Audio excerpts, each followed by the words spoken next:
Hi, this is James, and for today's video, I'm talking about the rate your musicification or Spotify raptification of music genres. I don't know what I'm gonna title the video yet. That's what I'm thinking. And yeah, I know I haven't posted in a little minute. I'm gonna try to post again, not just to promote something, but just in general, because I don't know, I like talking about this stuff. And I want to talk about Spotify Wrapped, kinda, and how they kind of walked back something they did last year. And I think it was because they were like made fun of for it last year. And this is really has to just do with genre names. I think it's something that like streaming services are tempted by, but don't know whether to do, because it's like, do they embrace things for the music nerds out there, or do they just act like they're for normal people, the people who have 10-song playlists and that's all they listen to in a year, the people who might listen to one new album a year, those people. And it's like, sometimes I forget I'm kind of in the minority of music listeners for being interested in music for the sake of music sometimes. Like, I think music at its core is just expression, and it's easy to get caught up in the moment, the full just spectacle of music and what it means to engage with it in a meaningful way. And part of that is wanting to keep up with it. It feels like a show, right? You can keep up with, but the average person isn't like that. However, the people that do keep up with it in a certain way like to talk about it a certain way. And before that was just the pretentious guy at your local record store, CD store. Now it's just the guy at your job or in your class who scrolls rate your music during class and then sees you wearing like a Smith shirt and then quizzes you on like when they got signed to a label, but they're not really quizzing you. They're going to just talk about it and see if you recognize it, because they don't want to be viewed as the type of guy to ask someone a question to judge their interest, because they're more self-aware than that. And this is something that like, it's the new form of that, you know? Like, of that just pretentious record store guy who's like, well, do you know the 8th track on this album? It's like, no, it's like now that guy is just viewing himself as being social by only talking about like the niche parts of the bands he likes to someone in class, and he thinks that's like a social interaction. And yeah, those are the type of people who you normally hear use absurd genre names. And what I mean by this is like, I don't know, I heard like, and I don't want to make this too personal, but it's like, I hate when someone refers to the Stone Roses as baggy music. Jangly pop is already annoying to me. I hate that it's not just pop. I don't like that we have to clarify. There's this weird element of it that tries to like intellectualize it, when it's like, stop, they're making pop rock music. This has been done for decades. Stop trying to act like they reinvented everything by like referencing the Kinks. That's not an accomplishment. Now, do I love the music? Yes, but I'm never going to call it like, I'm just going to call it pop rock. I don't know. Like, I think the over specification just avoids talking about the music in a substantive way. Why talk about music at all if it's just going to be definition based? It's kind of like in philosophy, in a class setting where you can argue about the definition of something, or you can say, I'm going to go by the common accepted definition of this, and that's how I'm going to operate when using this word. And it's very much understood. Now, obviously, there are exceptions to that, but like, it's the same reason why if someone says, you know, thank you, God, after achieving something, it would be unreasonable for you to be like, well, what do you mean by that? It's like, let the person express themselves. I don't know. And that's what I mean when someone says the word, it would describe something as pop music instead of using like, it's actually like bubblegum pop. Who cares? Who cares? And like, I don't know, I've used these terms before, bedroom pop, but to me, that's like a definition of how they did it, right? Indie music used to be like that. It was like, oh, it's from independent artists who were doing pop rock type of stuff, but it was just alternative enough to not maybe get signed by a label or not get wide radio play. And that made sense. That makes sense. But when someone's like, I'm going to call the genre baggy because the people who listened to it at the time or made it wore baggy clothes, it doesn't have anything to do with the music. Like, I don't get stuff like that.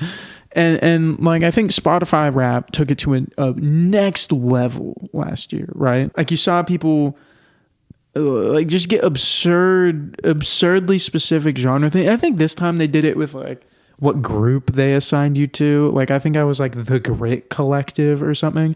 I don't know what that even means. Apparently, I just listen to more alternative music than some other people. I don't know. I don't even use Spotify. I'm an Apple Music guy. But that being said, I heard a lot of people, even though I didn't experience it, a lot of people talked about before what genres were listed as their favorite. And this year was just kind of normal. They did a few different things. I think some people got like egg punk or whatever, and that was, ooh, what does that mean? But it's like, you know what it means if you listen to it. You know what I mean? Like, it was stuff that I feel like they use the terms only for genres that people who are into music in a certain way and would understand what they meant by it would use that term. And I think the reason for the switch up is really because what does it mean if you listen to music and your top genre is sad boy?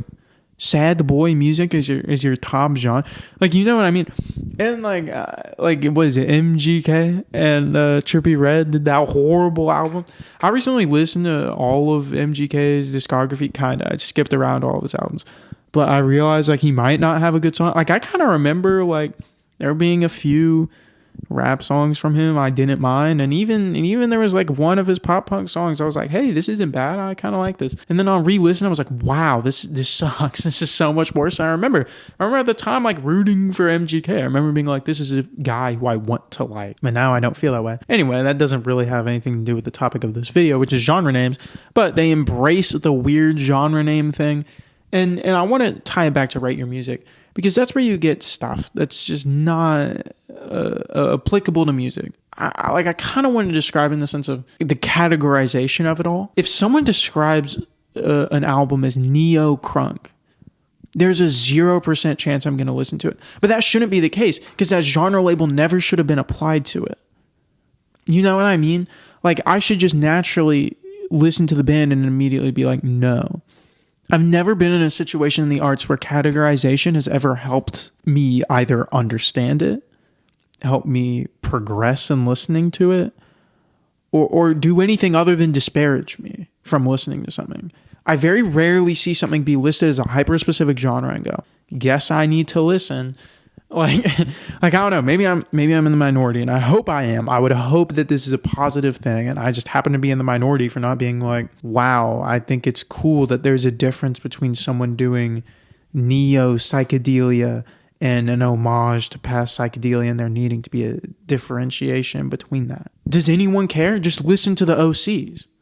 You know what I mean? Like we all know what we're talking about. Just say the name of the band. Just say the name of the artist. Say the name of the album and see the album cover. That should indicate something about the sound. And that's really what the point of that stuff is to do, you know? It doesn't need to be categorized for you by someone else who listened to it and thought, oh yeah, it's like post-grunge basement rock. What are we talking about? It's Nickelback. You know what I mean? Like I feel so goofy whenever someone tries to apply a label. It's always done to intellectualize. Anytime someone feels the need to intellectualize a genre, it always lets me know what they think about other genres that they don't apply that to. It's like when people describe rap as abstract hip hop. And it's like, what are you talking about? It's rap, and rap is an artistic genre made by artists. Anytime someone feels the need to be like, adding all these clarifying labels, all it does is remind me like, oh, this is what they think about X genre. That's not that. The fact that they need to clarify, it's separate and it's usually meant to be better. I have almost never heard extra labels being used. It's like how cloud rap got decided to be made, and it's like, I get what they mean when they say cloud rap. That being said, how does cloud rap stretch from Black Cray and Lil B to Young Lean? To me, they don't sound the same. And it's bizarre to me that could also be at the same time as some people view Uzi as a cloud rap guy. Some Uzi songs are cloud rap. Some people view Playboi Carti as cloud rap. Usually they're talking about like location and songs like that. But still, the idea of overly categorizing and still just getting it wrong, it's like, no, this is just trap music that people on the internet like. That's really what it is it's internet trap music. There's no reason to describe it as cloud rap, because oftentimes they don't even include stuff that's spacey. Like, is it really just rap with like ambience in it. Like what? Like it's really vague. And that's why I'm like, if it's not actually clarifying the sound, it doesn't indicate that there needs to be more labels put on it to make it more clear that, oh, well, it's boom bap cloud rap. What are we talking about? Call it A$AP Rocky's first mixtape. You know what I mean? There's truly no reason to do this. And so I'm like, Rate Your Music, I've very rarely ever gotten a good recommendation from. Again, I know I'm probably in the minority because people who do use that usually love it. I cannot stand it. I've, again, only been disparaged. And when the more crazy of a label I see ascribed to something, the more I'm like, cool, I'm not gonna listen. I listened to that one Shoo Shoo album everyone references, especially on Rate Your Music. I couldn't tell you what genre it is, but if I knew what genre it was, I probably wouldn't have listened. And I like the project a lot. I think it's really good. And the fact that it's like I can enjoy Shoo Shoo without having to clarify it, and I've recommended it to people by describing the music. Oh, these songs are kind of scary in a way, it's haunting. Things like that are way more accurate than being like, well, it's just sort of like post-rock, like kind of neoclassical influence piece. It's in a way, it's just sort of like abstract chamber music. It's like, what are you talking about? That told me nothing about the music, even though all of those could be used to describe that Shoo Shoo record. So what's the point of categorization other than the pretentious aspect? I know this is a nothing thing to be upset about, like to complain about. It's funny that my first video back is me complaining about music fans when it's like, just let them enjoy music. Yeah, I don't know. I feel like it's honestly just holding other people back. It's the worst type of gatekeeping. It's not gatekeeping for quality's sake. It's gatekeeping to validate your own interest in an artist instead of just being like, I like that artist. So yeah, well, I think Spotify, when it did it for rap, it was just goofy. There was no point to it. That's why they got rid of it. Stuff like Album of the Year, Rate Your Music, that's always going to persist. So I don't know. What do you think about that? Leave your opinions in the comments. I'll react to it. And I mean this as no insult to people who use these terms. I want to clarify at the end of the video because I don't know, maybe I went a little harsh or something. But yeah, like if it brings you joy to use those terms, absolutely use those terms. If it's not hurting anyone really, it just is a little annoying. So yeah, use those words if you want to. This isn't meant to be a personal shot at anybody. So leave a like on the video, subscribe if you want to. I don't know. Yeah, I'll have new music out in the next like however many months. Check it out.